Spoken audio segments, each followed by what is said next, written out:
En ese sentido, yo quiero decir que la oleada de antisemitismo de izquierdas que hay en Europa y que se está aceptando en tantos sitios es una amenaza para todos, pero es una amenaza sobre todo para Europa. Si los judíos se están yendo de los países occidentales de Europa, se están yendo de Francia, se están yendo de Alemania e Israel, es por algo y es por esta desgracia. Hoy tenemos el placer de disfrutar del tiempo de Hermann Tertsch, que quizás muchos de vosotros ya le conocéis, es un gran periodista, además eurodiputado de Vox y especialmente interesante para este caso es que forma parte de la delegación parlamentaria de Eurolat.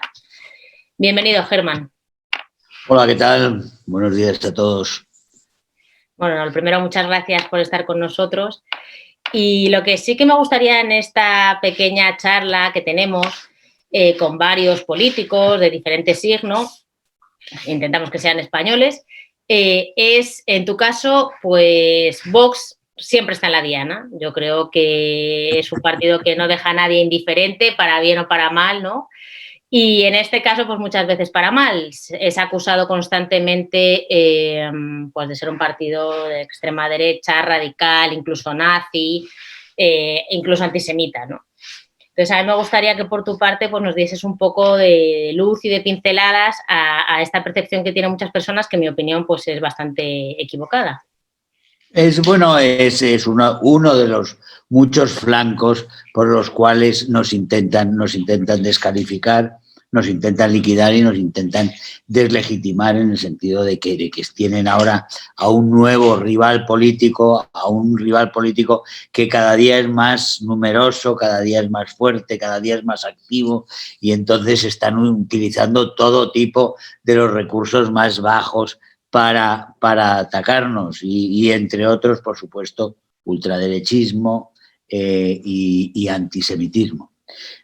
Está claro que no somos ni lo uno ni lo otro. Está claro que nosotros tenemos unas posiciones nacionales democráticas y absolutamente defensoras no solo de los derechos humanos, sino fundamentalmente de defensa de lo que es los principios básicos de la humanidad y de la civilización, y entre ellos, por supuesto, está la defensa de no solo de la presencia judía en Europa, sino del Estado de Israel también, y hemos hecho de ello, además somos en eso no solo firmes, sino que somos en eso muy, muy activos. Y ese es el problema que tienen. La verdad es que no es un problema que tengamos nosotros solos.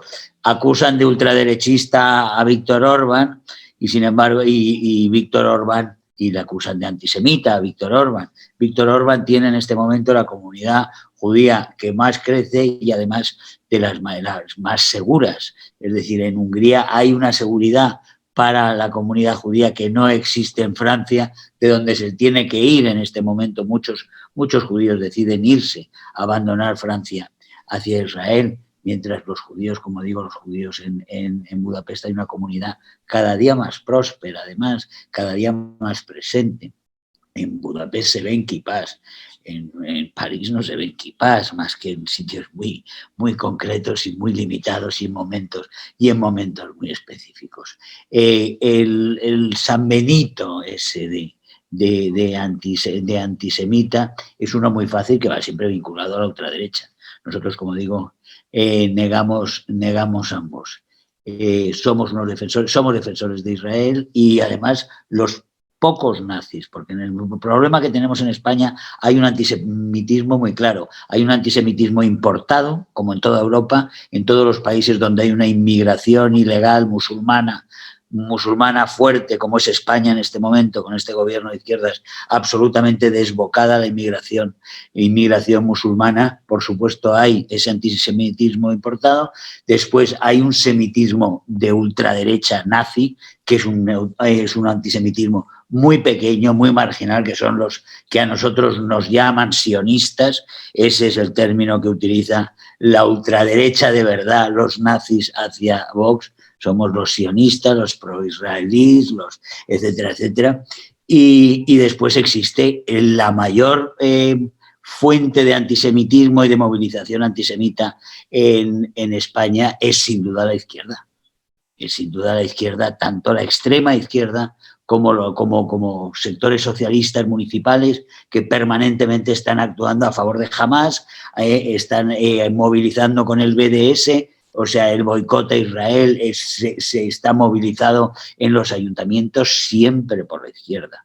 Y nosotros estamos siempre en contra y enfrente, y somos los más militantes precisamente contra el BDS, contra todo movimiento de boicot a Israel, y nuestros lazos nuestros vínculos con Israel son muy claros, es decir, es la defensa a ultranza no solo de su existencia y de su derecho a existir, sino de sus fronteras, de su seguridad y de su derecho a la autodefensa.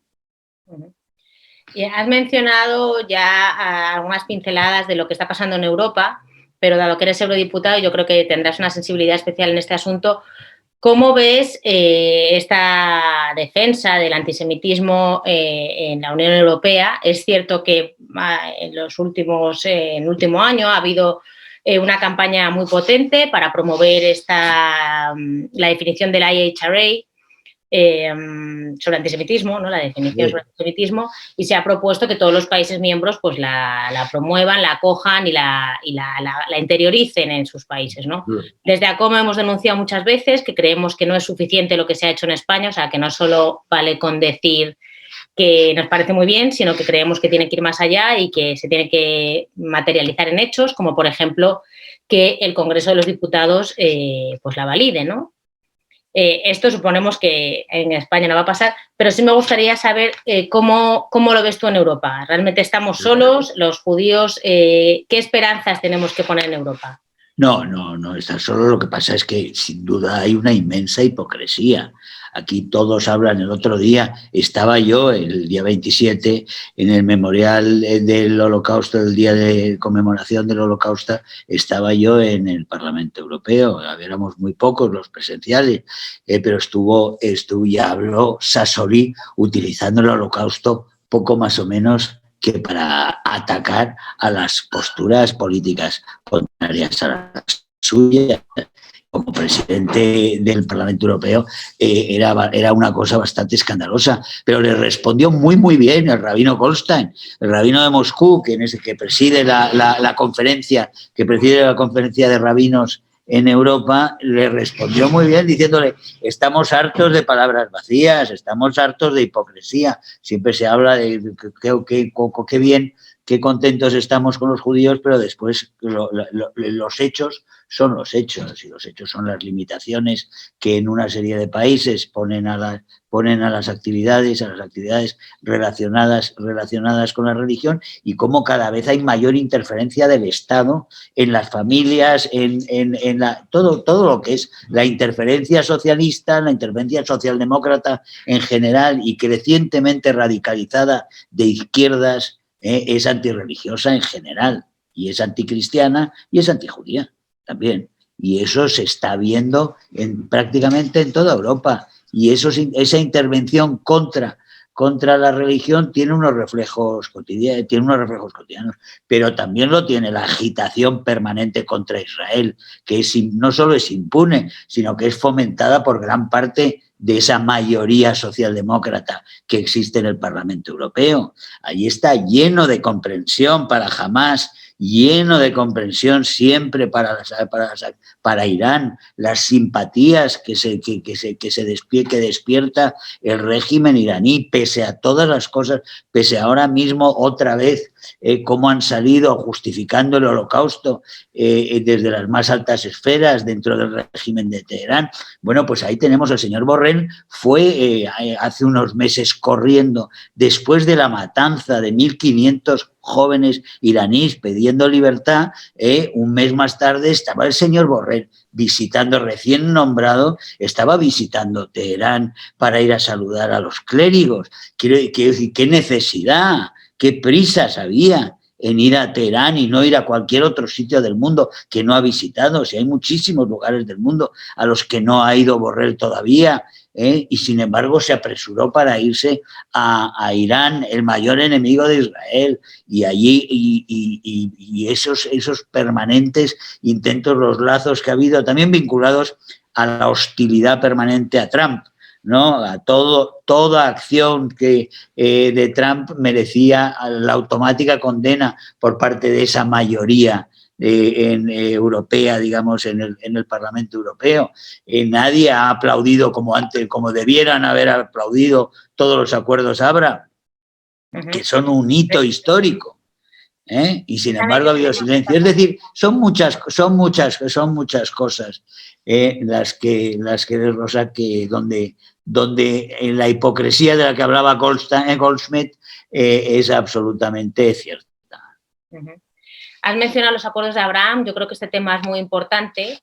Es un cambio de rumbo, un cambio de paradigma, ¿no?, en la región, que ha hecho que muchos países que parecía imposible que fuesen a mostrar una cara amable con Israel, una capacidad de mejorar las relaciones, de empezar a viajar, de empezar a recibir a judíos allí, ¿no?, que yo creo que esto en Israel se ha recibido con gran alegría, y por parte de la diáspora pues también, ¿no? Pero hay mucha gente que se empeña, como por ejemplo en el caso español, pues todos los grupos podemitas, incluso nuestra ministra de Exteriores.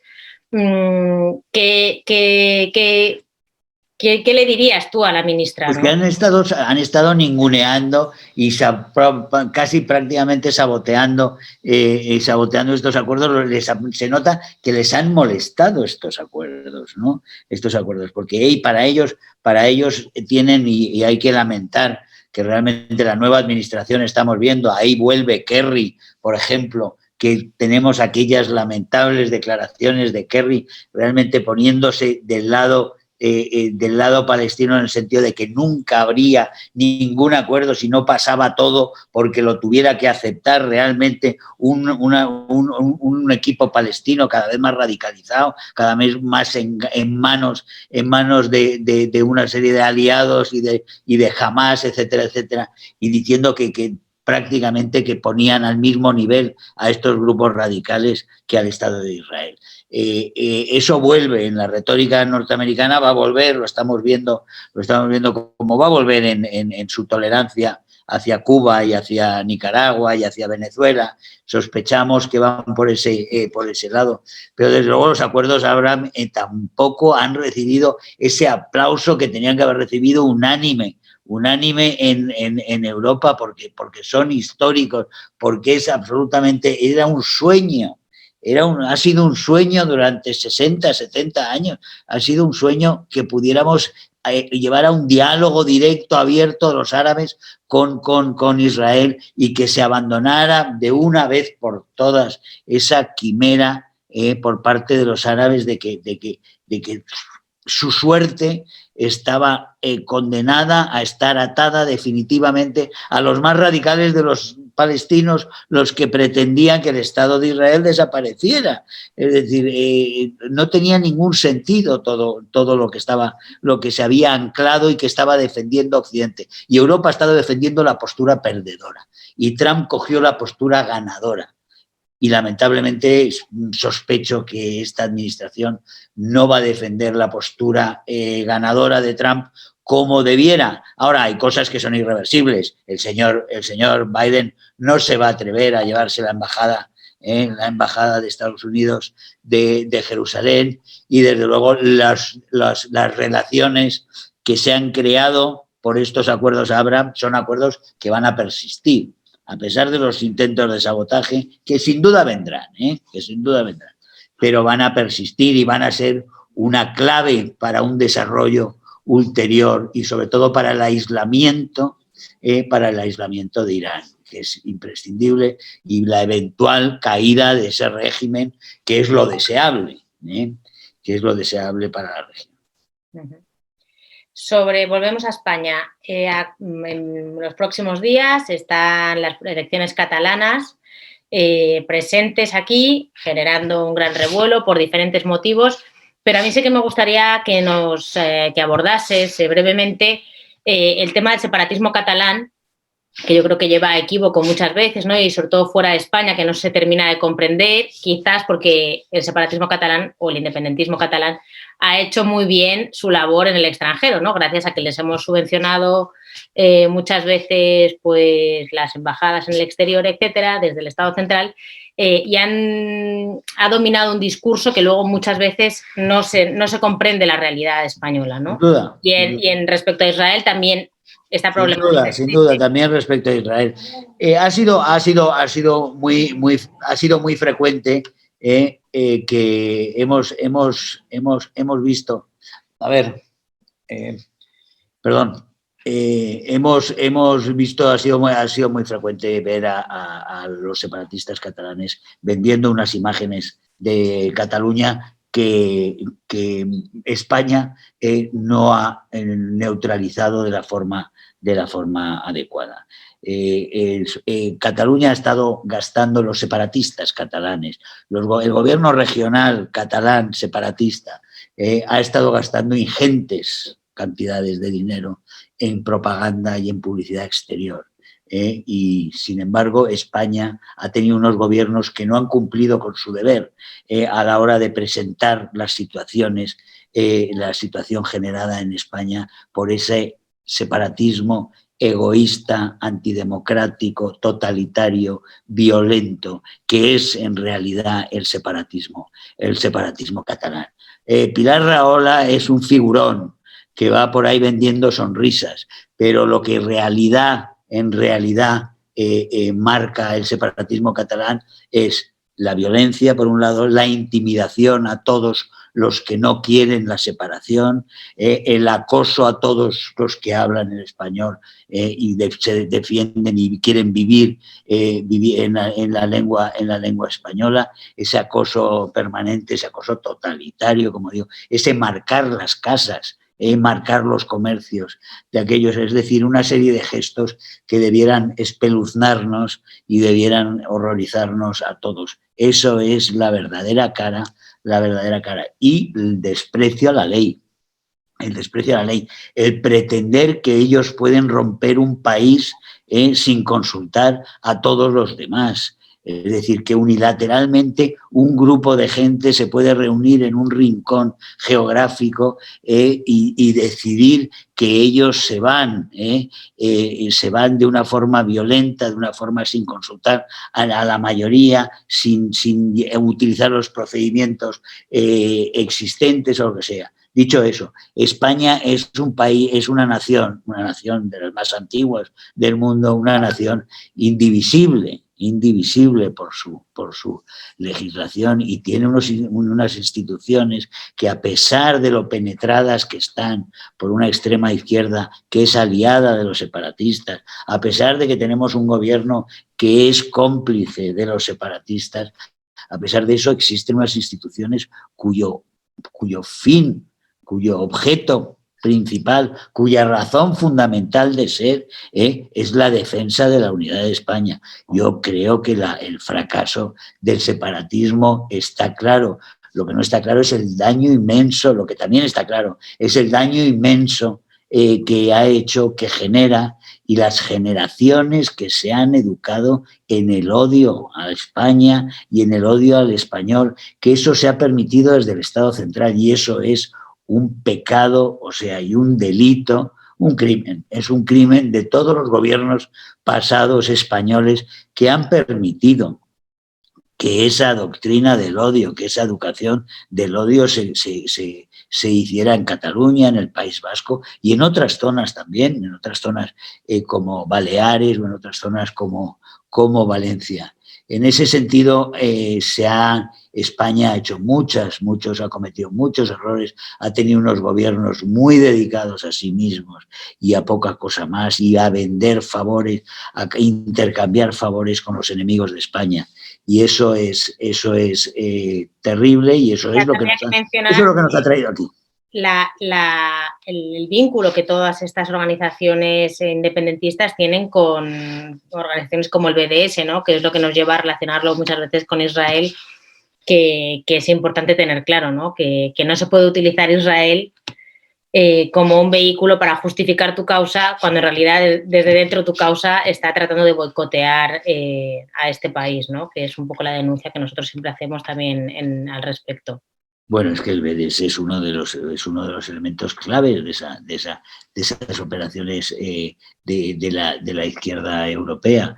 No solo que decir, no hay que irse a la obscenidad que fue el Partido Laborista en los últimos tiempos. Está ese antisemitismo, está en todos. Podemos hizo realmente activismo contra las personas por judíos, que supuestamente era una posición política contra Israel, ni posición política ni nada, era puro y simple antisemitismo, que es lo que se esconde detrás de todas estas operaciones.